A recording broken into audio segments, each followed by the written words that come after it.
triángulo de evaluación pediátrica. No solamente vamos a hablar en sí de lo que es el triángulo de evaluación pediátrica, sino vamos a ir un poquito más allá. Vamos a hablar sobre lo que es la evaluación en una urgencia pediátrica, ¿sí? Entonces, es sumamente importante conocer sobre este tema debido a que muchas veces, debido a que nos hacíamos una evaluación muy amplia, lamentablemente retrasábamos un poco la actuación de la forma médica en atender algunas patologías que requerían una atención inmediata, como son aquellas patologías conocidas como prioridad uno y que requieren ser inmediatamente tratadas, por lo cual un poco la perspectiva del cambio de la atención de pacientes en las urgencias pediátricas ha ido variando a través del tiempo. Y las que voy a hablarle actualmente es aquella que enmarca de ver la prioridad del paciente, determinar cuál es la actuación más inmediata, si es un paciente que requiere una atención inmediata, y de esa forma intervenir lo más precoz para tratar de evitar que a futuro el paciente tenga alguna complicación por una demora en la atención. Entonces, hacer actualmente una evaluación del niño en urgencias principalmente va a tener como objetivo una atención en emergencia, reconocer el problema vital que puede poner en riesgo la atención, la vida del paciente, y una vez determinado aquel problema que puede generar el riesgo para la vida del paciente, hacer una intervención rápida e intensiva con un tratamiento inicial.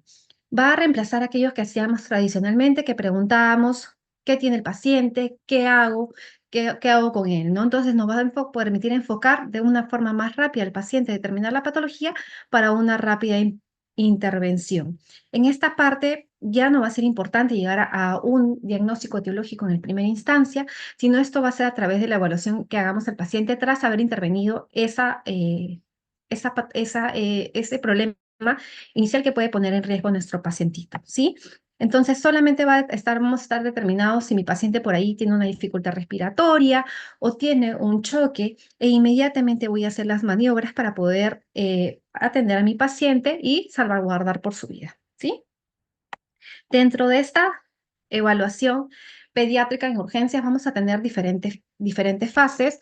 Una de estas fases va a ser la evaluación inicial. Y esa evaluación inicial es el motivo de la clase de hoy, que va a ser el triángulo de evaluación pediátrica y que más adelante vamos a ver sus componentes.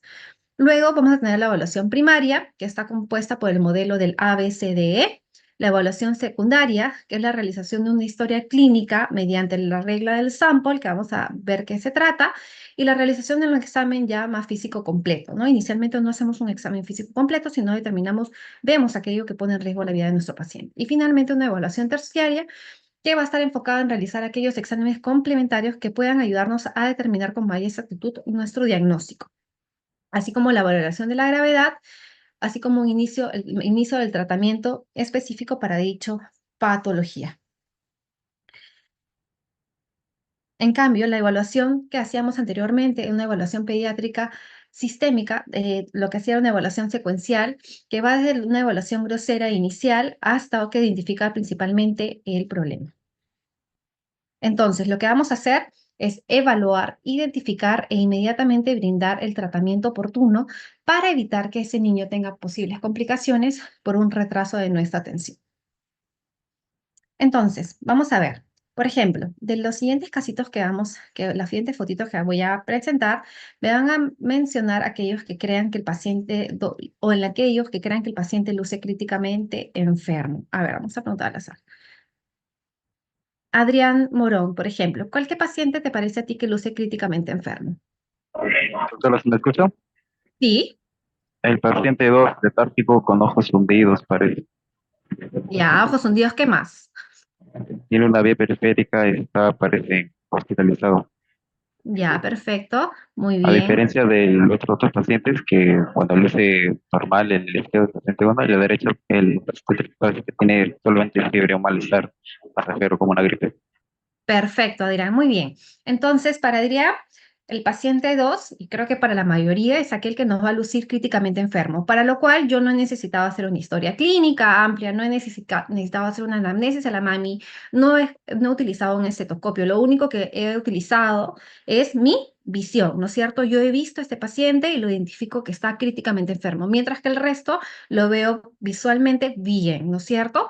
Entonces, eso es lo que vamos a hacer a través de la evaluación de urgencias, ¿no? Identificar cuáles de mis niños luce críticamente enfermo, inicialmente de una forma grosera, utilizando solamente como herramientas la visión y en algunos casos la audición, y no voy a indagar más, sino voy a ver que mi paciente luce mal. En este caso, por ejemplo, Adrián Bianco tenía los ojos hundidos, pero también vemos una mirada fija, una mirada perdida, ¿no es cierto? Totalmente ido el paciente, probablemente hipoactivo, con estado recostando en cama, ¿no? Entonces, obviamente me habla que es un paciente que luce mal y que obviamente para evitar que se complique rápidamente debo intervenir, ¿sí?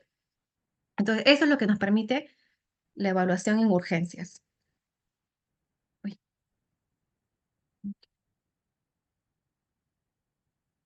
Muy bien. Entonces, la evaluación del triángulo de evaluación pediátrica va a ser, una responde y respira eficazmente. Vemos si es completo. Evaluación primaria, identificación del problema y el tratamiento. Si es que vemos a través de mi evaluación de triángulo pediátrico que mi paciente no respira ni responde eficazmente, voy a pedir ayuda para activar el sistema de emergencias. Y mucho de eso también les va a ayudar más adelante en la siguiente teoría que van a ver, que van a identificar si mi paciente respira, está activo, responde, qué es lo que vamos a proceder, por ejemplo, en el caso de RCP, ¿no? En este caso también vamos a hablar lo mismo. Vemos el triángulo de evaluación pediátrica, mi paciente está activo, responde, respira correctamente. Yo sigo con mi evaluación primaria, secundaria y terciaria para determinar el problema de fondo etiológico porque lo trae a mi atención. Sin embargo, si tiene algo, un problema que está motivando que no respire ni responde eficazmente, como el pacientito que vimos anteriormente, voy a tener que pedir a activar mi sistema de emergencia para poder intervenir rápidamente y realizar la atención inmediata que requiere mi pequeñito para evitar consecuencias de una atención retardada. ¿No? Entonces, el primer paso, como veníamos diciendo, es el triángulo de evaluación pediátrica. Va a ser rápida, es una evaluación sumamente rápida, es una primera vista, como hacíamos con el caso que les presenté, donde solamente vamos a utilizar nuestra visión y en algunos casos también vamos a utilizar la audición, ¿no es cierto? Vamos a generar una primera impresión, como hicimos con el pequeñito. ¿Luce bien o luce mal? Luce bien, voy a hacer la intervención para poder salvaguardar la vida del paciente. Si luce bien, tal vez pueda esperar una atención, por ejemplo, si estamos en la emergencia, pueda ir a sacar su historia, retornar, y mientras que yo voy atendiendo aquellas prioridades 1 y 2, mi pequeñito va esperando su atención, ya que no hay un problema que pueda estar poniendo en riesgo su vida, ¿no? Va a ser una herramienta fácil y sumamente rápida, no nos podemos demorar mucho en hacerla, y finalidad va a ser obtener una impresión general y un diagnóstico fisiológico. Aquí no vamos a tener un diagnóstico patológico con exactitud, o sea, yo no voy a definir si es una neumonía, yo no voy a definir de repente si es una meningoencefalitis, yo voy a ver que mi paciente tiene una apariencia alterada o una respiración alterada, y probablemente si tiene una respiración o una apariencia alterada, de repente esté con una síndrome de dificultad respiratoria severa o una falla respiratoria, o de repente ya está en una insuficiencia respiratoria si tiene todo, circulación, apariencia y respiración alterada, ¿no? Entonces yo no voy a tener un diagnóstico con exactitud, sino vamos a dar un diagnóstico, digamos, fisiológico de la alteración que está presentando mi paciente.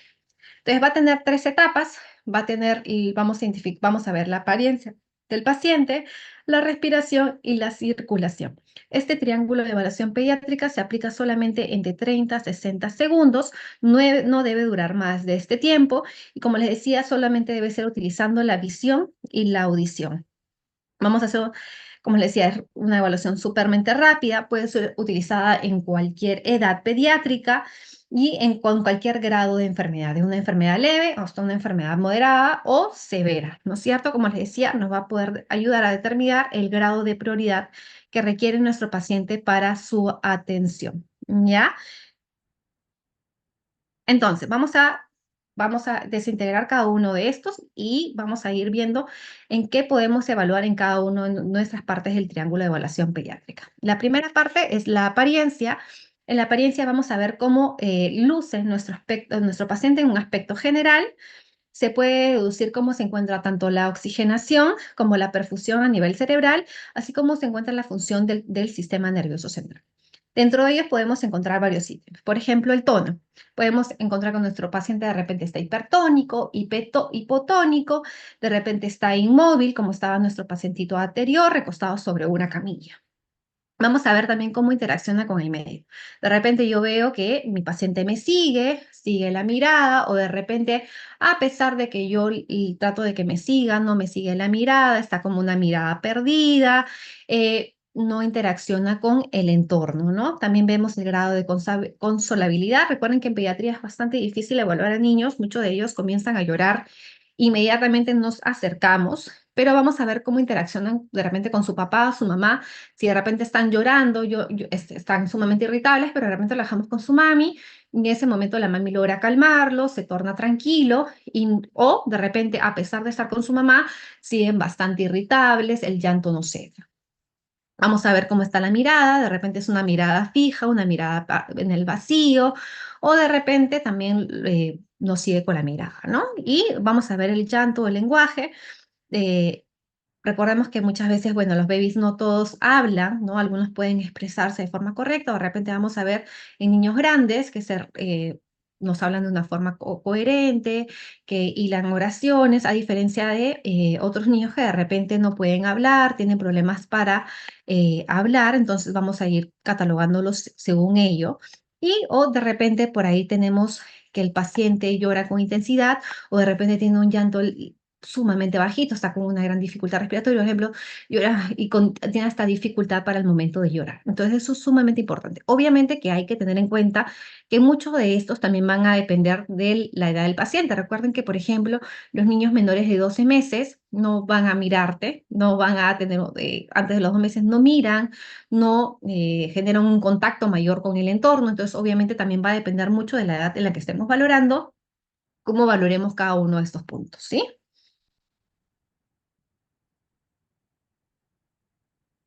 Por ejemplo, acá podemos ver la imagen de un niño totalmente hipotónico.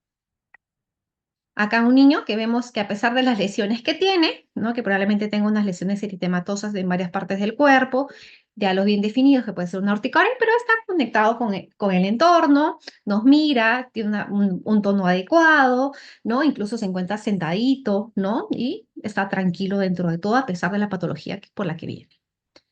O a diferencia de este niño que tiene una mirada perdida, está con el tono disminuido, está como ausente, ¿no? Entonces, cada uno de ellos luce diferente a pesar de que tienen una patología que los está afectando. Muy bien, ya vimos el componente de la apariencia, ahora vamos a desarrollar el componente de la respiración. Es sumamente importante este componente, ¿verdad? Vamos a evaluar dos puntos importantes a nivel de este ítem, que van a ser los ruidos patológicos que pueda presentar nuestro paciente, así como los signos visuales. Recuerden que no es que yo voy a auscultar a mi paciente, ¿sí? Yo solamente voy a utilizar la audición sin un estetoscopio o la visión, ¿ok?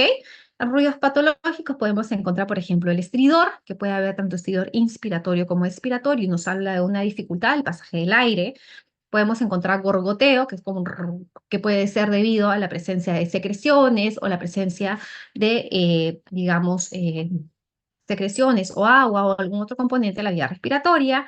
Podemos encontrar el ronquido, que es un ruido grueso, el quejido, ¿no? Que presenta el paciente. Muchas veces recordemos que nos dicen bastante, paciente que tiene quejido es signo de dificultad respiratoria marcada, ¿verdad? Y podemos encontrar incluso, podemos oír sibilancias, ¿no? Si bien es cierto, cuando ustedes ya han visto patología respiratoria, muchas veces los realizamos en el momento de la auscultación, pero sin embargo, cuando vemos y hemos visto scores, hemos visto que aquellos pacientes que presentan sibilancias sin estetoscopio nos habla de todavía una obstrucción bronquial mucho más severa, ¿no es cierto? Entonces, podemos encontrar cualquiera de ellos, estos ruidos, y podemos ver también signos visuales, que son, por ejemplo, las retracciones. Recuerden que a medida que mi paciente presenta mayor dificultad respiratoria, va a tener mayor uso de musculatura accesoria. Recordemos que el principal músculo de la respiración viene a ser el diafragma. Sin embargo, cuando este ya no es, ya digamos, no es lo suficiente para satisfacer mi necesidad, utilizamos músculos accesorios, que tenemos el subcostal, el intercostal, supraclavicular, incluso aleteo nasal o los cervicales, ¿no? A medida que la dificultad respiratoria va aumentando, recuerden que es la aparición de estos músculos accesorios, el uso de estos músculos accesorios es de tipo caudocefálico, ¿no es cierto? A mayor grado de dificultad, más vamos a utilizar la musculatura accesoria y finalmente pues un aleteo que nos habla de una dificultad respiratoria severa o el cabeceo, ¿no? Que nos habla del uso de la musculatura a nivel cervical. ¿Ya? Y bueno, ahí está la aleteo nasal. Entonces, obviamente, a medida que vayamos viendo la aparición de ellos, pues nos hablará de una mayor dificultad respiratoria. Incluso clínicamente podremos catalogar nuestra dificultad respiratoria según la presencia de este úsulo del músculo abscesorio, ¿sí? Este componente nos va a hablar principalmente, nos va a indicar cómo está ventilando nuestro paciente y cómo está oxigenando. Como les decía, vamos a hablar de estos dos ítems, ¿sí? Vamos a ver acá unos pacientitos. Entonces, acá, por ejemplo, vamos a ver a nuestro pacientito con gran retracción subcostal, ¿no? Marcada, supraclavicular e incluso, no sé si se ve bien, pero tenemos incluso hasta aleteo nasal, ¿sí? En este niñito de aquí también podemos ver sobre todo una gran retracción subcostal, ¿no? Vemos que está utilizando oxígeno suplementario, ¿no? Y vemos retracciones subcostal e intercostal. Y finalmente tenemos a este pequeñito de acá.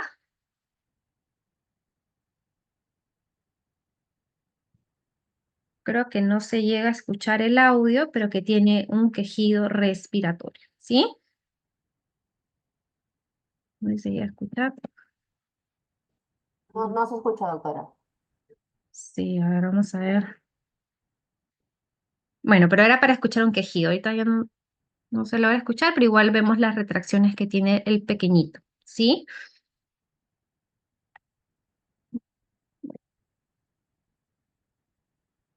Bueno, y acá para tener un poquito de las posiciones patológicas que podemos tener en los pacientes, muchas veces estas posiciones son adoptadas con la finalidad de permitir que ingrese mayor cantidad de aire cuando tenemos una dificultad respiratoria. Tenemos dos posiciones que constantemente vamos a poder observar en aquellos pacientitos que vienen con dificultad respiratoria. Una es la posición de olfateo, ¿no? Que es ligeramente inclinando la cabeza hacia arriba para tratar de buscar el ingreso de mayor caudal aéreo, de aire, perdón. Y la posición en trípode, que lo vamos a tener cuando pacientes también vienen con gran dificultad respiratoria, tiran el cuerpo hacia adelante, ¿no? Generando una posición de trípode que también es con la finalidad de que ingrese mayor cantidad de torrente de aire hacia los pulmones, ¿sí? Entonces, estos son mecanismos que tratan de buscar que el pacientito pueda, digamos, oxigenar un poquito mejor. Sin embargo, obviamente son mecanismos compensatorios que al final se logran agotar, ¿sí? Dependiendo de las características que tiene mi paciente y el grado de alteración que va a tener mi pacientito del ítem respiratorio, vamos a poder clasificar mi dificultad respiratoria leve, moderada o severa. Si mi paciente continúa la evolución con un deterioro, a veces no intervenimos o llega un poco más tarde, podremos llegar a una insuficiencia respiratoria y finalmente a una falla respiratoria que incluso puede llegar a un paro cardiorrespiratorio. Recuerden que en pediatría, un hecho importante que hay que remarcar es que la principal causa de paro cardiorrespiratorio es de punto de inicio del aparato respiratorio. A diferencia del adulto, ustedes se acordarán que la principal causa de paro cardiorrespiratorio es la cardíaca, ¿no? Entonces, eh, eso siempre recuérdenlo debido a que los pacientes cuando vienen por la emergencia, sobre todo los niños más pequeñitos, menores de 5 años, la mayoría, como han visto en los hospitales que están rotando, la mayoría viene afectado por patología respiratoria.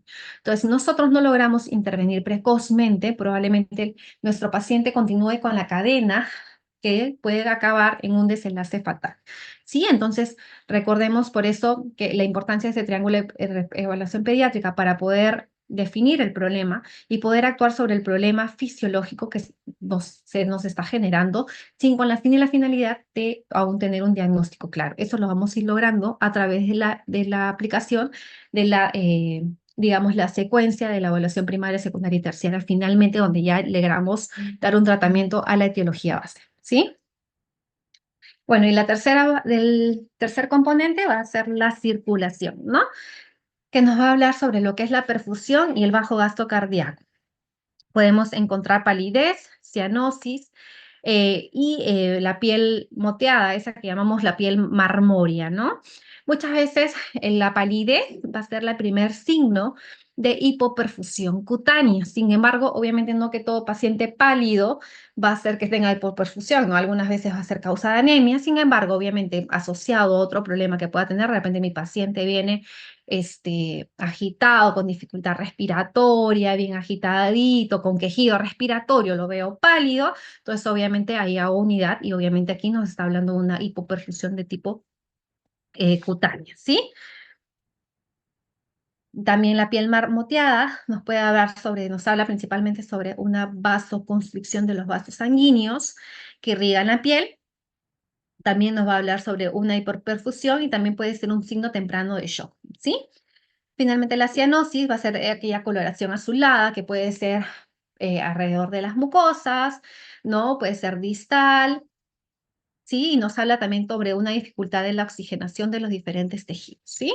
Que puede ser no solamente respiratoria, recuerden que los pacientes cardíacos también pueden hacer cianosis, sobre todo esas patologías cardíacas que generan las crisis hipóxicas, ¿no? Que son las que generan hipoperfusión a nivel pulmonar, ¿no es cierto? Entonces, eso es sumamente importante, ¿sí? Ahora, siempre que evaluemos a los pequeñitos, hay un tema importante, ¿no? Muchas veces ustedes se habrán dado cuenta que con los niños pequeñitos suelen tener mayor dificultad para el control de la temperatura. Entonces, obviamente, si lo estamos evaluando un bebito, un neonatito o de un mes de edad, ¿no? 2 meses de edad en un ambiente sumamente frío y los desvestimos, podemos generar que también se pongan reticulados, ¿no? Como una piel reticular y eso no quiere decir que esté escéptico, ni quiere decir que esté hipoperfundido, sino que simplemente el tema del ambiente, el frío ambiental, también puede repercutir sobre el tema de la piel. Entonces siempre hay que tener en cuenta y hacer unidad clínica, ¿sí? Muy bien. Entonces, en base a esos 3 ítems, vamos a ver que podemos dar diferentes diagnósticos fisiológicos. No damos diagnósticos etiológicos, sino fisiológicos. Podemos decir si mi paciente no tiene alteración de ninguno de ellos, que está estable, o de repente tiene un sufrimiento respiratorio, o de repente ya tiene una insuficiencia respiratoria, o un trastorno del sistema nervioso central, un trastorno metabólico, de repente está en choque, o simplemente, o ya está finalmente en un paro cardiorrespiratorio. Esto va a depender de cuántos de los ítems del triángulo de evaluación pediátrica estén alterados, ¿sí? Entonces, digamos que mi apariencia está normal, mi respiración está normal, mi circulación está normal, mi paciente está estable, ¿ok? No requiere una atención inmediata, no requiere una atención de urgencia, probablemente puede ir por consulta externa o simplemente puedo atenderlo después de atender mis otras prioridades, ¿sí? Si mi apariencia está anormal y tengo los otros dos ítems normales, estamos principalmente frente a una disfunción del sistema nervioso central. ¿Quién puede ocasionarlo? Hipoglicemia, lesiones del sistema, lesiones cerebrales o intoxicaciones y sepsis. Por ejemplo, ¿en quién podríamos observarlo? Por ejemplo, muy frecuente las hipoglicemias neonatales. Ustedes con un estado rotaneo, bastante común que los niños gorditos o los bajos pesos o los PEG tengan a sufrir hipoglicemias neonatales y a veces como los encontramos medio dormiditos, aletargados. Veo la circulación, está ok, la respiración está ok, no dependiendo del grado de hipoglicemia, y vemos, entonces tomamos un hemoglucotés y resulta que la glicemia está bajita, ¿no? Entonces, por ejemplo, puede ser una de las causas. Muy bien, de repente tenemos la apariencia normal, la respiración alterada y la circulación normal. Estamos hablando de una dificultad respiratoria que puede tener múltiples causas, ¿no? Broncoespasmo, laringitis, neumonía, obstrucción del cuerpo extraño. Cuando ya tenemos la apariencia y la circulación, perdón, la apariencia y la respiración alterada, pero la circulación se encuentra de lo normal, estamos hablando de un fallo respiratorio.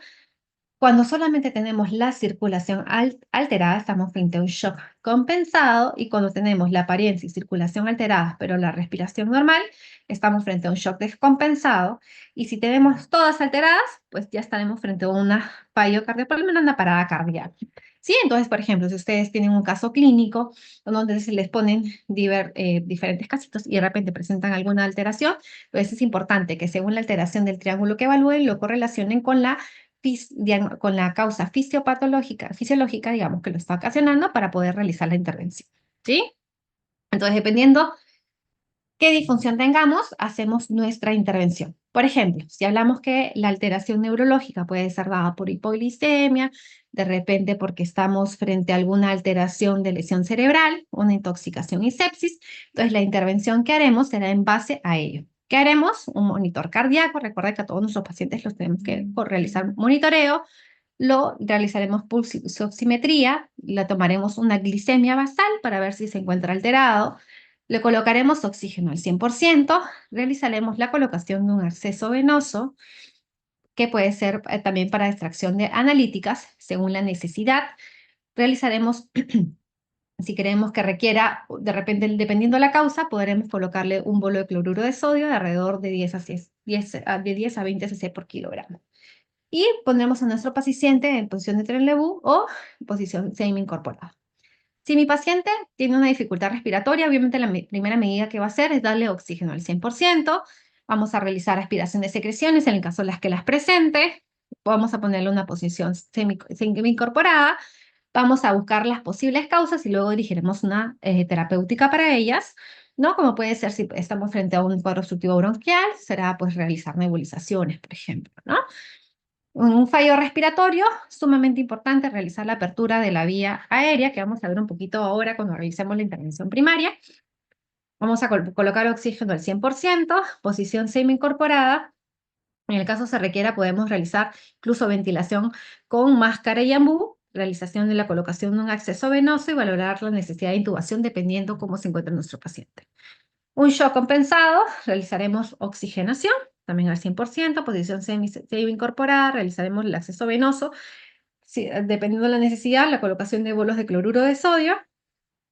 Vamos a tratar de definir lo más rápido posible la causa posible etiológica de que esté generando el shock para poder realizar la terapia oportuna, ¿no? Y si estamos frente a un shock descompensado, van a ser las mismas actitudes que el shock compensado. Sin embargo, lo que realizaremos, valoraremos también es la colocación, recuerden, siempre que estemos frente a un shock, la colocación de 2 vías periféricas, ¿no? Las de mayor calibre posible, ¿sí? Igual realizaremos lo del bolo, y la oxigenación al 100%, y siempre nunca se olviden de realizar el monitoreo oportuno y adecuado de nuestro paciente, ¿sí? Y si ya nos encontramos con un fallo cardiorrespiratorio, eso como ya lo van a ver en la siguiente exposición, sumamente importante la apertura de la vía aérea, la oxigenación, la ventilación con mascarilla y ambú, el, la, eh, la necesidad de intubación, que obviamente se va a presentar si es que logramos sacar, o las compresiones torácicas para realizar lo que es la reanimación cardiopulmonar. Ahora vamos a hablar un poquito más, no solamente nos vamos a quedar en el triángulo de evaluación pediátrica, sino vamos a hablar un poquito acerca de lo que es la evaluación primaria, secundaria y terciaria. Entonces, aquí qué buscamos, ¿no? Identificar, evaluar, identificar y actuar. O sea, nosotros evaluamos a nuestro paciente, identificamos el problema principal para realizar la categorización y finalmente damos el tratamiento inicial para cada problema establecido, ¿sí? Entonces, eso es sumamente importante. Cuando hacemos la evaluación primaria, como les había dicho, vamos a utilizar la mnemotecnia A, B, C, D, E, ¿sí? A de vía aérea, airway, B de respiración, C de circulación y D de neurológico. Esta parte es la más importante. Si yo detecto si yo detecto algún problema de la vía aérea, yo no puedo continuar, ¿sí? Yo debo de realizar una intervención, porque recuerden lo que les mencionaba, ¿no? Los pacientes pediátricos van a venir principalmente con problemas de la vía respiratoria, y obviamente ello va a ser, como los pacientes pediátricos tienen la vía mucho más colapsable, mucho más chiquitita, si nosotros no realizamos una intervención, esto va a llevar a un paro cardiorrespiratorio, ¿sí? Entonces, siempre que detectemos en cualquier paciente, cualquier putario, cualquier problema al nivel de la vía aérea, eso es lo primero que yo debo intervenir para estabilizar mi paciente, ¿sí? ¿Qué debo detectar cuando evalúo la vía aérea? Uno, ver si está abierta o simplemente se encuentra cerrada. Dentro de la vía aérea vamos a ver si hay ruidos audibles, cómo se encuentra el movimiento del aire y del tórax, vamos a ver cómo se encuentra a través del esfuerzo respiratorio y vamos a encontrar que nuestra vía aérea va a tener 3 opciones. O está despejada, quiere decir que nuestra vía aérea está abierta, el niño respira con normalidad, con facilidad, no tiene ninguna dificultad al momento de respirar. De repente es una vía aérea sostenible, quiere decir que la vía aérea está obstruida, pero se puede mantener permeable, ¿sí? Y si no está sostenible, es una vía aérea obstruida, solo se puede mantener con maniobras para mantenerla aperturada, ¿sí? Y si está cerrada, hay un gran esfuerzo respiratorio, retracciones, ruidos inspiratorios, el quejido que presenta nuestro paciente, y no encontramos ruidos expiratorios. Obviamente, cuando ya tenemos una vía aérea cerrada, pues obviamente requiere un apoyo para poder aperturar esa vía aérea, ¿no? Que va a ser, por ejemplo, de repente la intubación endotraqueal, que ya van a ver en la siguiente exposición, o cómo puede ser de repente si no utilizar algún tipo de vía negra para poder permeabilizar la vía aérea, ¿sí? ¿Qué maniobras simples vamos a poder tener para mantener la vía aérea? De repente, colocar a un niño en forma cómoda. Recuerden que muchas veces cuando los niños están echaditos en los brazos de mamá, de repente, o está en una posición incómoda, de repente pueden generar que el mentón se vaya hacia el tórax, generando que se obstruya en cierta forma la vía aérea. Entonces, idealmente, la vía aérea debe estar, o sea, debemos posicionar a nuestro paciente cómodamente y en una posición de ligeramente de olfateo para poder permeabilizar esa vía aérea, ¿sí? Si de repente mi paciente tiene una obstrucción por cuerpo extraño, entonces de repente nuestro paciente va a requerir maniobras adicionales para permeabilizar esta vía aérea, ¿no? Dentro de ellas está lo que es, perdón, también podemos mantener la vía aérea a través de dos maniobras, que son la maniobra de frente-mentón o la maniobra de tracción mandibular. Estas maniobras se van a utilizar dependiendo del paciente. Por ejemplo, la maniobra frente-mentón la podemos realizar en cualquier tipo de paciente que no tenemos antecedente de daño a nivel cervical. Sin embargo, si tenemos daño a nivel medular, si tenemos sospecha que mi paciente ha sufrido algún traumatismo y de repente ha tenido un accidente de tránsito, no sabemos si hay algún daño a nivel de nuestra médula, entonces idealmente, o no sabemos si ha tenido un traumatismo cervical, entonces idealmente las maniobras deben ser con la maniobra de tracción mandibular, ¿no? Esas son también maniobras que podemos realizar para aperturar la vía aérea.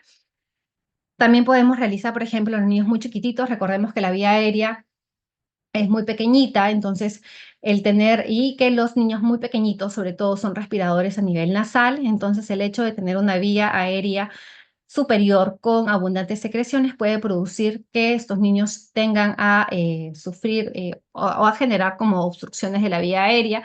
Entonces, en caso de que estos pacientitos tengan abundantes secreciones, muchas veces es importante realizar la aspiración de dichas secreciones, ¿no? Solamente en el caso se requiera, no todos los niños van a requerir la aspiración de secreciones, a veces incluso los puede irritar. Entonces, siempre valorar dependiendo y que veamos la abundante secreción en la vía aérea superior y la edad del paciente. Y bueno, también podemos, en caso de cuerpos extraños, realizar las maniobras dependiendo la edad, ¿no? Tenemos dos grupos etarios, en caso de sospechemos de cuerpo extraño, tenemos dos maniobras para realizar, la del Heimlich en niños mayores, sobre todo de 1 año. En caso de niños menores de 1 año, utilizamos la maniobra de golpes a nivel de la espalda, en caso de que mi paciente no solamente tenga unos y digamos, no tenga solamente la obstrucción de la vía aérea, sino de repente ya esté en una falla cardíaca, paro cardiorrespiratorio, entonces en ese caso también podemos utilizar las compresiones, ¿no? Entonces, siempre va a depender la técnica que utilicemos de la edad del paciente, ¿no es cierto? ¿Se acuerdan de la maniobra de Heimlich? Si no, igual acá la recordamos. Recordemos que hacemos, colocamos la mano dominante, sobre la mano dominante hacemos un pequeño puño, ¿no? Estos puños los vamos a llevar por la parte inferior, encima de la línea del ombligo, ¿no? Por 4 dedos encima de lo que es el ombligo, la vamos a colocar y vamos a hacer compresiones hacia nuestro paciente. Obviamente esto se realiza por otra persona, no lo realizamos nosotros de repente a un niño que esté con la vía obstruida, ¿no es cierto? Y en el caso de pacientes grandes, incluso pueden realizarse ellos mismos las compresiones si es que se encuentran solos, ¿no? Con un apoyo hacia adelante, por ejemplo, una silla, también pueden realizar ellos mismos la maniobra de Heimlich en caso se encuentren solos, pero es en personas mucho más grandes. Ya, les voy a explicar un poquito más rápido esta parte para que logre alcanzar el tiempo. Luego, en cuanto a las maniobras simples para mantener la vía aérea, también podemos utilizar lo que son dispositivos adicionales para aperturar la vía aérea. ¿Alguien sabe qué es esto de aquí?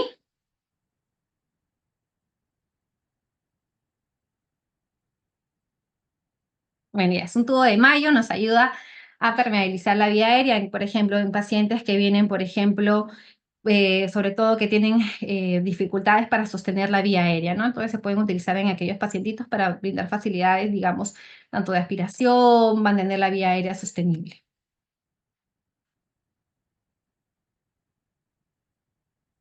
También tenemos maniobras avanzadas, ¿no? Dentro de las maniobras avanzadas que van a ver en el siguiente tema, es por ejemplo la intubación endotraqueal, ¿no? La utilización de mascarillas laringeas, dependiendo de la experticia. Esto generalmente se utiliza para pues, lograr tener una vía aérea sostenible, ¿no es cierto? En aquellos pacientes que tienen un fallo respiratorio o de repente ya tienen una insuficiencia respiratoria, ¿no es cierto? Entonces, nos ayuda mucho para mantener la vía aérea permeable, ¿no? E incluso en aquellos pacientes que tienen una obstrucción de la vía respiratoria alta, también se pueden utilizar otras maniobras avanzadas para mantener la vía aérea permeable, como es la cricototomía, ¿no?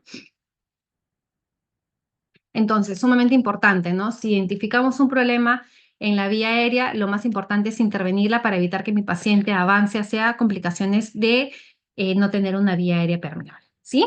Que incluso pueden llegar al paro cardiorrespiratorio. En cuanto a respiración, bueno, valoramos la frecuencia de respiración, respiratoria, los signos de trabajo respiratorio, un poco más enfocado, ¿no? Más amplio que lo que realizamos en el triángulo de evaluación pediátrica. Hacemos una inspección rápida del tórax, una percusión del tórax, auscultación pulmonar, medidas adjuntas y administración de tratamiento específico de necesitarlo, ¿ya? Y si la dificultad respiratoria es muy marcada, utilizamos lo que es la ventilación, una ventilación invasiva o no invasiva. ¿Sí? La invasiva es a través de la intubación, y no invasiva son otras medidas que tenemos para no realizar la intubación endotraqueal de nuestros pacientitos, ¿sí? Entonces, la frecuencia respiratoria, ya hemos estado trabajando en ello, va a depender de la edad del paciente. Recuerden que no es como el adulto, que la frecuencia respiratoria es una, ¿no? Que va de 12 a 20. Obviamente hablamos taquimia por encima de esta frecuencia respiratoria. Sin embargo, en pediatría tenemos muchos grupos etarios, ¿no? Ahí les he puesto una referencia de frecuencia respiratoria. Taquimia, obviamente, hablamos por encima de ese rango de respiraciones normales para ese grupo etario, mientras que bradimia también nos habla de una respiración lenta e irregular. Y apnea es el cese de la respiración más de 20 segundos asociado y debe ir acompañado de bradicardia, ¿sí? Entonces, no solamente que un niño respire más rápido de lo normal quiere decir que está mal, sino muchas veces no nos damos cuenta y es lo que pasa más latente, o sea, pasa más, digamos, asolapado, es que los niños respiren por debajo de la bradimia y nos está hablando, y esa bradimia nos habla de también un agotamiento de nuestro paciente, ¿sí? Probablemente inicialmente haya estado agitado, ya llega sin una intervención, no actuamos adecuadamente, entonces nuestro paciente se torna más bien con una respiración lenta y irregular que finalmente puede terminar pues en un paro cardiorrespiratorio. Entonces, no solamente miremos aquello que está por encima, sino también debemos ver aquello que está por debajo de los valores adecuados, ¿sí? En cuanto al esfuerzo respiratorio, podemos tener el aleteo nasal, las retracciones o tiraje, el cabeceo y finalmente una disociación tóraco-abdominal, ¿no es cierto? Nosotros cuando respiramos vemos que el tórax y el abdomen van en simultáneo. Cuando hablamos de un desbalance tóraco-abdominal, quiere decir que van irregulares. Uno se eleva, otro se baja. Uno se eleva, otro se baja. Y eso nos habla también de una gran dificultad respiratoria, ¿sí? Entonces, a medida que nuestro paciente va teniendo mayor dificultad, iniciaremos con un tiraje subcostal, intercostal, supraclavicular, lo comenzaremos a tener aleteo nasal, cabeceo, y irá asociado con un desbalance tóraco-abdominal a medida que esta dificultad respiratoria va en incremento, ¿sí? Entonces, obviamente, cuando un paciente ya viene con aleteo nasal, desbalance o cabeceo, estamos hablando de una dificultad respiratoria bastante marcada, bastante severa. Acá vemos diferentes tipos de respiración. Vamos a verlo uno por uno. Por ejemplo, acá vemos, bueno, la inspección del tórax. Recordemos siempre que tenemos que hacer una inspección, ver cómo está la amplexación, si es una amplexación disminuida o conservada, ver si de repente hay tumoraciones, lesiones o de repente hay una coloración en dicha zona, ¿no? Y luego vamos a hacer la evaluación de cómo se encuentra nuestra respiración, ¿no? Incluso podemos ver diferentes tipos de respiración. Una de las tipos de respiraciones, no sé si alguien logra apreciar. Si vemos ese tipo de respiración, ¿alguien me podría decir qué tipo de respiración tenemos? A ver, Respiración abdominal, ¿no es, doctora? ¿cómo? Respiración abdominal, ¿no es? Ya, abdominal. A ver, ¿alguien opina diferente? Torácica, Torácica, ya, pero ¿qué más notamos? A ver, ¿qué más notan? A ver, usando ojito, ¿qué podemos ver? tiraje Tiraje subclavicular, doctora. Ya, supraclavicular, ya, y es una respiración rápida, ¿no es cierto? Notan que hay un bastante esfuerzo, ¿sí? ¿Llegan a notar? Sí, doctora. Sí, doctora. ¿Qué tipo de respiración es esa? Tiene un nombre, se da en acidosis. Cusmaul. Usma, o sea, esta de acá más bien, vamos a poner, para que me dé tiempo de poner todos los deditos, si no ya a ver los más importantes, no importa. Miren cómo respira esta de aquí. ¿Notan? ¿Cómo es esta respiración al contrario de la otra? ¿Qué notan? Miren, me quedo ahí. Tiene pausas, doctora. Perfecto, tienes pausas. ¿Cómo se llamaba esa respiración?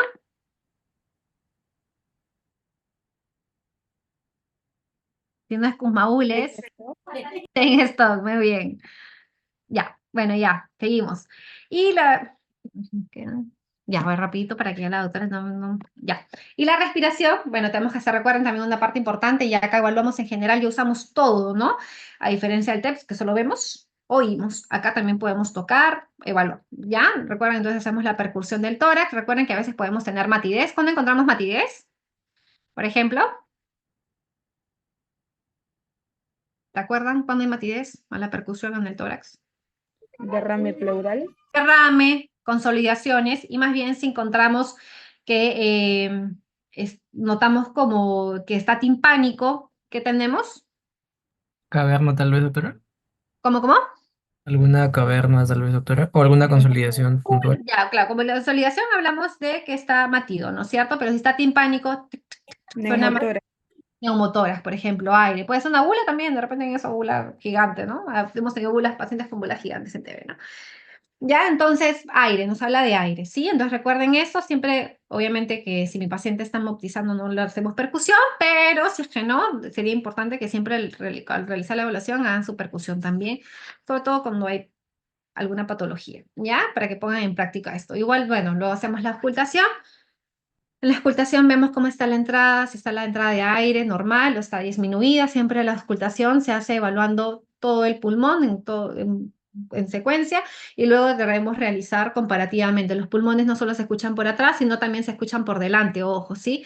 Recuerden que muchas veces el pulmón es una imagen tridimensional, ¿no es cierto? Entonces, escuchar atrás solo estamos escuchando la parte posterior y muchas veces hay neumonías que son anteriores. Entonces, eso no lo vemos, ¿sí? O a veces no lo escuchamos totalmente bien escuchando por detrás. Entonces, siempre es importante auscultar por delante, ¿sí? Podemos ver si está disminuida o de repente tenemos ruidos agregados. ¿Qué ruidos agregados podemos tener? Los sibilantes, que nos habla de dificultad del pasaje de aire, de obstrucción. Los subcrepitantes, que no nos habla de una patología específica, pero nos habla puede haber desde secreciones, puede ser neumonía en niños muy chiquititos, ¿no? Entonces, puede hablarnos de de diferentes patologías, incluso secreciones, ¿no? Y si escuchamos los crepitantes que se escuchan en la inspiración o la expiración, ¿en cuál se escucha?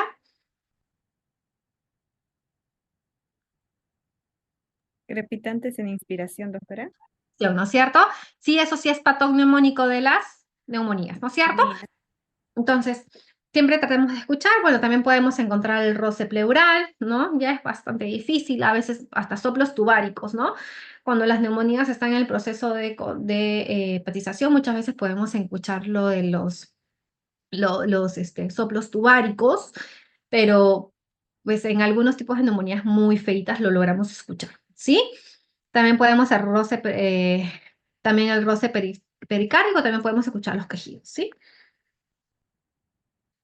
¿Qué medidas adjuntas tenemos para tenemos para valorar la respiración, la saturación? Obviamente que nos va a hablar del tema de la oxigenación. Y tenemos un instrumento que también se llama capnografía. Ya, obviamente que esto no es aplicable en todos los niños. Muchas veces buscamos que el paciente esté intubado para realizar la capnografía exacta, ¿sí? Y el manejo va a depender de la dificultad que tenga nuestro paciente, ¿no es cierto? Podemos utilizar desde cánulas binasales, o sea, sistemas de bajo flujo, sistemas de alto flujo, de oxígeno, ¿ya? Incluso podemos hacer medidas específicas dependiendo de la patología. Por ejemplo, si tiene paciente viene con cuadro de obstrucción bronquial, una crisis asmática, podemos utilizar nebulizaciones con salbutamol.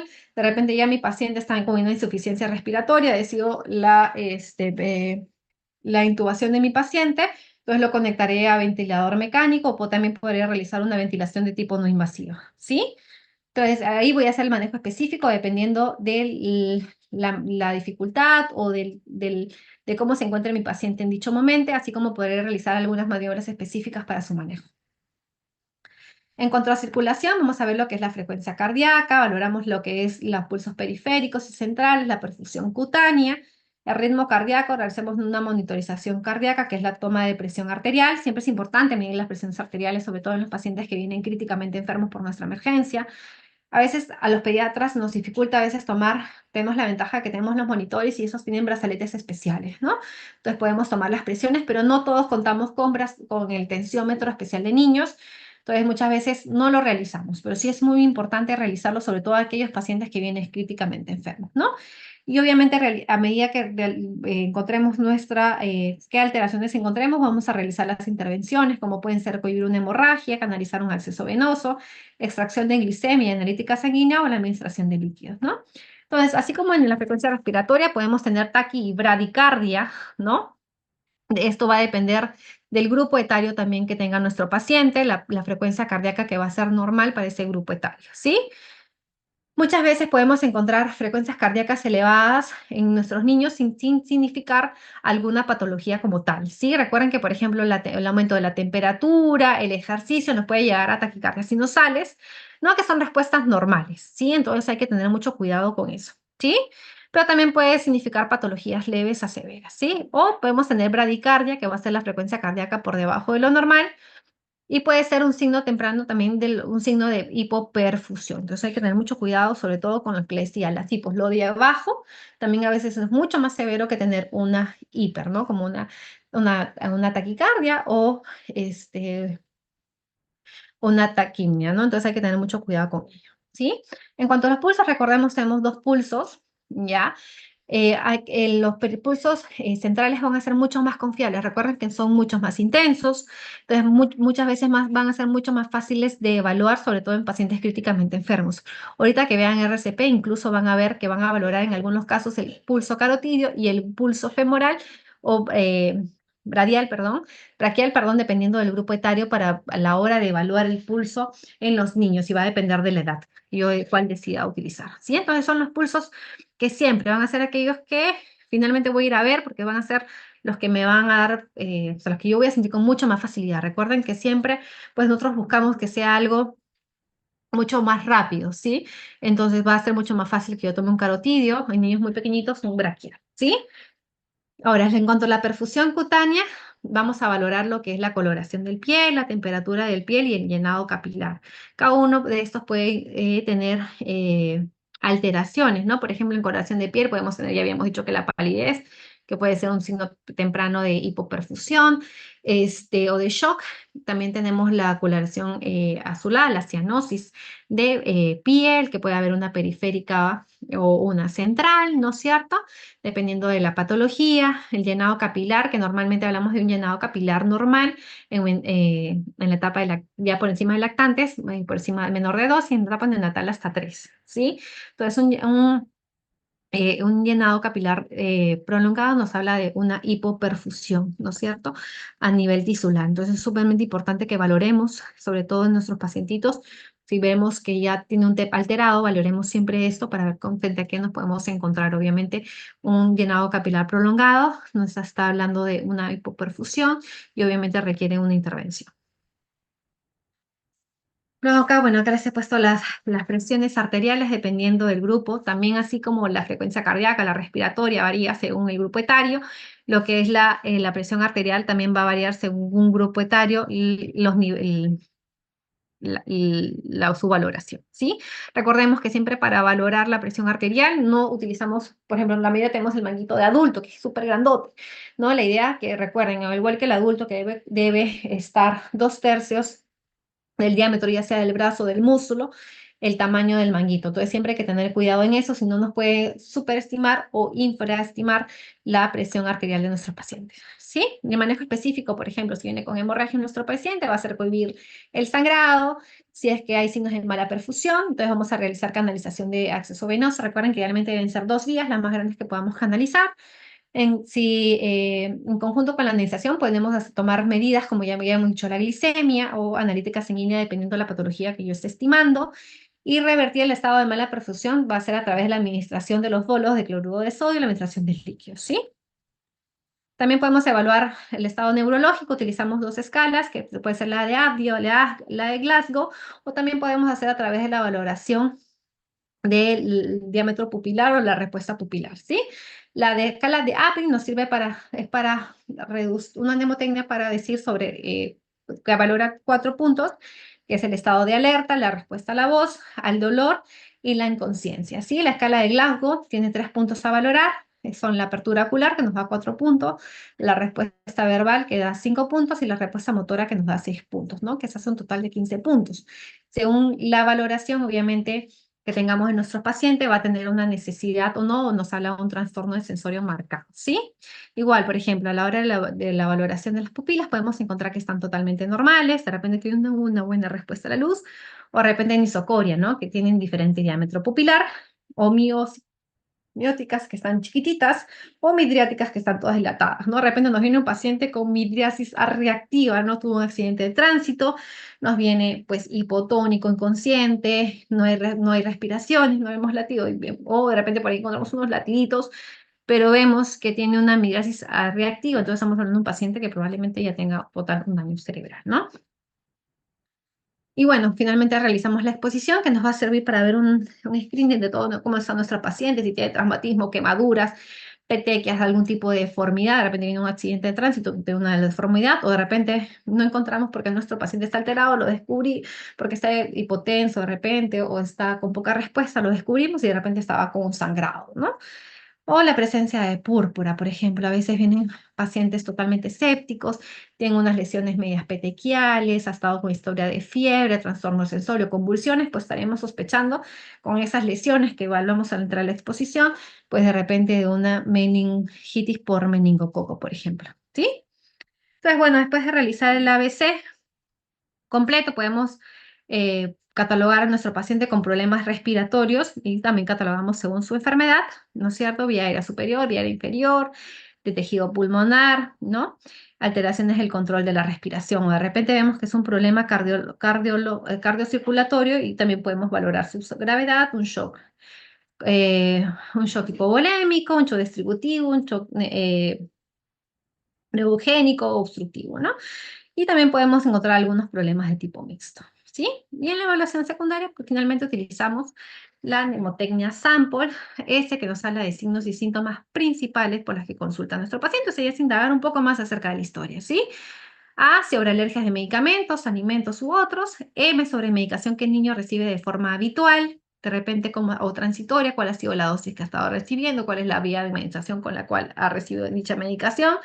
La dosificación, recuerden que en pediatría siempre trabajamos con dosificación, miligramos, kilogramo día, miligramos, kilogramo dosis, y el tiempo transcurrido desde su última dosis, ¿no es cierto? Por ejemplo, viene un paciente que ha convulsionado, ya tiene antecedente de epilepsia, y resulta que hace un mes no preguntó nada, pero si usa una botina, preguntó qué medicamento está recibiendo y cuándo fue la última vez, ¿no es cierto? Siempre preguntar porque, por ejemplo, la causa más frecuente de recurrencia de una crisis en epilépticos es pues falta de tratamiento, ¿sí? Bueno, te preguntamos antecedentes personales, importancia, gravedad, cirugías, ¿no? Que haya tenido antecedentemente, y también vacunaciones. Recuerden que, por ejemplo, hay vacunas que pueden generar ESAVI, ¿no? Por ejemplo, ¿qué vacunas asocia convulsiones en niños menores de 1 año? Bueno, con se coloca en general, niños chiquitos. ¿Alguien sabe? ¿Qué vacuna, doctora, puede repetir? Puede generar convulsiones, por ejemplo. ¿Lo vacuna? La A mí, triple viral, doctora. ¿ah? La La triple. DPT, Menos de 1 año, menores de 1 año. Ah, la tos, la pentavalente. tétanos y tos La ferina. penta, ¿no es cierto? Por el componente de la pertusis, ¿no es cierto? Sí. Entonces, por ejemplo, viene un niño de 2 meses, convulsionó, hace 1 hora le pusieron la vacuna, yo ya no voy a estar pensando que es no sé, una meningitis, ¿no? Entonces, por eso es importante preguntar, ¿ya? L, última ingesta, de repente viene con que comió, no sé, comió en la calle, papita con salsas de ají, y viene por una diarrea, ¿no? Entonces ya sabemos que es una intoxicación alimentaria, por ejemplo, ¿no? O de repente como jamonada o maní, ahí está, maní, un niño que recién inicia la alimentación complementaria, maní hace 4 horas y viene con un angioedema. Entonces ya sabemos que ha sido una respuesta a ese consumo de dicho medicamento, ¿no? Y también es importante, que es recabar información acerca de las sustancias que pueden generar dicha enfermedad, riesgos de la escena, ¿no? Entonces, es sumamente importante y posteriormente esta mnemotecnia sample realizamos un examen físico completo que finalmente nos dará con mayor exactitud pues una anamnesis completa que finalmente nos llevará a pensar una etiología más precisa y dar un tratamiento más destinado, ¿no? Y finalmente lo que les decía, la evaluación 3 terciaria, que nos habla de un tratamiento complementario, por ejemplo, farmacológico, cirugía mayor, de repente diagnóstico de una apendicitis, entonces vemos si requiere un tratamiento para dicha patología, ¿no? Y pruebas complementarias, que pueden ser pruebas de sangre, imagen o electrocardiograma, dependiendo mi evaluación completa que yo haya determinado, ¿sí? Entonces, acá les voy a poner un caso de un pequeñito. Es un niño de 5 años, tiene varón, llega así por emergencia. A ver, ¿quién quiere opinar qué ve?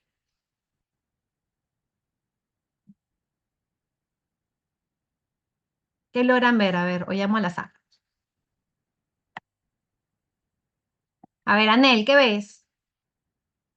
Usa tu TEP, pero primero que hagan es su TEP. Apariencia, respiración y circulatorio. A ver, Anel. Un TEP, doctora. ¿Ah? Triángulo de evaluación pediátrico. Anel, ¿me escuchas? Sí, doctora. Bueno, vemos de que el pequeño, pues, Ya, a ver, está, en apariencia, ¿qué te parece? Ya, ahora vamos a investigar por uno. Apariencia, ¿qué te parece en apariencia? mm, bueno, da la apariencia de que tuviera, pues, la mucosa seca, tiene la respiración, Ya, pero en eh, apariencia, solo en apariencia que vemos, el tono, la interacción, la mm, mirada, ¿cómo lo está, ves? bueno, no está despierto, está, Ya, bueno, ahí sí, está, ya, ¿cómo ves su mirada? ¿Está conectado o está ido? no, está ido, La mirada tiene una ida, ¿no es cierto? mirada, Perdida, digamos una así. mirada, Ya, el ujú, tono, ¿qué te parece? ¿Está con buen tono? ¿Está bien tono, sentado? tono flácido. Plácido, ¿no? Está echadito, ¿no? Está hipoactivo incluso, con tono disminuido, ¿no es cierto? Y entonces apariencia la encontramos normal o alterada. No, la apariencia está alterada. Alterada, ya muy bien, Anela. Vamos a fastidiar a otro. A ver. Antonio Chalco. Sí, doctora. Ya, en respiración. A ver, ¿qué te parece Mm, respiración? está policnéico. Perfecto, ¿qué más?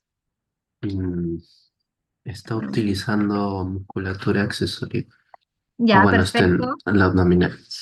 Ya, ¿no? Tenemos tiraje subcostal, intercostal y hasta parece un poquitito de aleteo nasal, ¿no es cierto? Ujú, sí. ¿Te parece que hay desbalance tóraco-abdominal o respira normal? No, no veo bien, pero creo que no. Ya. Pareciera un poco de desbalance, mira, como que acá se hunde y acá se levanta, ¿no? No es muy nítido lamentablemente, pero sí pareciera que un poco de desbalance tóraco-abdominal, Ujú. ¿ya? Entonces está taquineico, uso de musculatura accesoria, desbalance tóraco-abdominal. Muy bien. Ya, a ver, la última. David, con circulatorio, ¿qué te parece? David Zapana.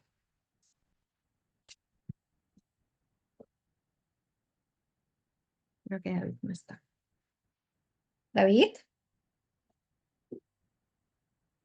Edilberto Guamaní. Sí, doctora, buenas. Hola, Mm, en ¿qué te cuanto a parece? circulación, pues mm, lo veo ligeramente pálido. Bueno, no sé si es Pareciera el pálido, ¿no? pálido, ¿no? Pareciera, pero no está así muy claro, ¿no? Pareciera que no hay, al menos no hay cianosis. Ujú, no hay Ya, pero al cianosis. menos. Entonces, si hacemos nuestro triángulo de evaluación pediátrica de Dilberto, ¿qué diagnóstico fisiológico le darías? ¿Se acuerdan de la tablita que les puse al inicio? Después de TEP. Que hacemos apariencia alterada, respiratorio alterado y bueno, circulatorio ahí. no está muy claro, pero aparentemente no. Entonces, ¿qué tendríamos? Gilberto. Mm, mm, A ver, Tal a ver, vez no. podría ser como un fallo o un shock, tal vez. No estoy seguro, la verdad, doctora. Ya, a ver, vamos a ver, por ahí, casito, casito. A ver, Brian Díaz. Al toque, vaya a dejarlos con la... No, la doctora me va a matar. Ya, Brian. Brian. Ya, Gabriela. Doctora, bueno, Ya, en dime. relación a la apariencia está alterada, Ajá. respiración también, circulación, yo también la considero que está alterada, podría ser quizás una hipoglucemia, entonces, bueno, yo le pondría causa probable una hipoglucemia o quizás una sepsis. Ya, pero estamos con un tema respiratorio, ojo, Ah, ya, ¿ah? bueno, tema respiratorio sí, alterado. Ya, entonces el problema Entonces, principal es respiratorio aquí, ojo, que está llevando a una apariencia alterada. ya, entonces, Recordemos, apariencia alteradas, respiratorio alterado, bueno, circulación entre duda, porque no vemos cianótico al menos ya, entonces, todavía. dentro de los signos visuales yo mencionaría, el hecho que tiene retracciones, posible aleteo nasal, mm, dificultad respiratoria, Dificultad nada más. insuficiencia respiratoria que puede estar llevando a un fallo respiratorio. Bien, entonces estamos, ay, no sé qué pasó con mi animación. A ver. Entonces estamos frente a una falla respiratoria al menos, ¿ya? Ajá, sí. No que nos queda claro, porque si estuviéramos con la circulación alterada, ¿en qué estaríamos? Si todas las están alteradas, ¿en qué estamos, chicos? Si está todo alterado es una parada respiratoria. Exacto, ya estamos a punto, ¿no? Pero está en una falla respiratoria, ¿no? Ujú. Bueno, ahí recuerden siempre, bueno, le damos su oxígeno, le canalizamos su vía, si se requiere le ponemos cloruro, etcétera. Hacemos todas las intervenciones, pero acá lo más importante, obviamente, oxigenación y de repente incluso pensar en una vía de asegurar la vía aérea, ¿no es cierto? Que podría ser incluso intubación endotraqueal, ¿sí?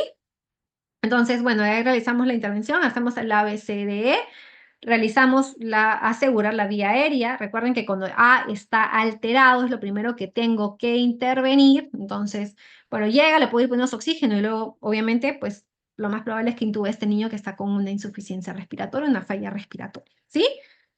Y bueno, ya después de que estabilizo a mi paciente, ya, bueno, hice mi A, lo primero, y después ya ABCD y todo lo demás. Después de asegurar A, que es lo más importante. Luego hice la anamnesis, refería que el paciente tiene 5 años, tiene 4 días de enfermedad, tos, rinorrea, hace 2 días se torna más exigente, hace 4 días gran dificultad para respirar, por lo que decía traer a emergencia. Ha sido nebulizado al año, a los 6 años, a los 2 años por cuadros obstructivos bronquiales, tiene antecedente de alergia a AINES y dermatitis atópica, utilizando mi sample. Examen físico, respi en 38, cardíaca 110, satura 89, temperatura 37,2. Piel efímera, tibia, elástica, hidratada, llenado en menos de 2 segundos. En toras le encuentro sibilantes en ambos tiempos, tiraje subcostal e intercostal, cardiovascular, ruidos cardíacos de buena intensidad, no soplos, abdomen blando depresible, sistema nervioso está hipoactivo con tendencia al sueño. Entonces ahí, ya con mi sample realizado, examen físico posterior a mi sample, ¿qué impresión tendríamos diagnóstica? Una falla respiratoria y etiológicamente, ¿cuál podría ser la causa, chicos? ¿Alguien?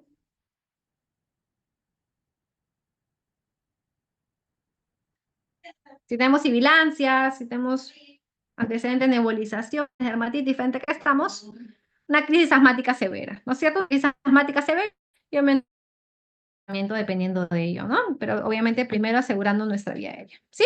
¿Alguna duda, chicos? No, doctora. Listo. Bueno, los dejo entonces. Si hubiera dudas.